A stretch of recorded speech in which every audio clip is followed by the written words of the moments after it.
akong gustong ikwento tungkol sa dating kasintahan ko. Ginawa akong isang tanga, pinaniwala na ako rin daw ay mahal na.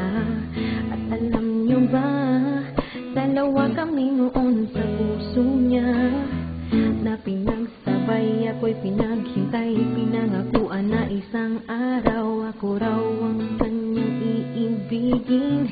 Sasama daw siya sa akin, ngunit ako'y pinagpalit sa syota niyang patpatin. Tangina niya, tangina niya, tangina niya, tangina niya.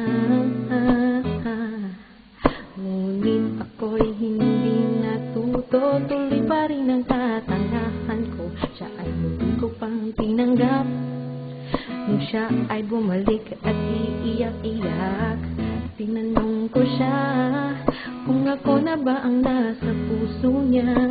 Siya ay natulala, parang nawawala. Sabay sinabi niya hindi niya alam ang kanyang isasagot sa akin.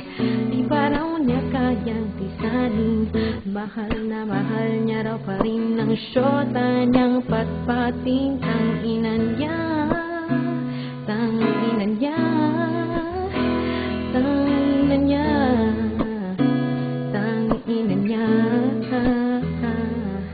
Sana masagasaan sila, sana ay masunugan sila, sana ay makagat siya ng asong ulol ng kapitbahay nilang kalbo. Nakatira doon sa may kanto, sana'y tamaan sila ng bagyo. Diyos ko,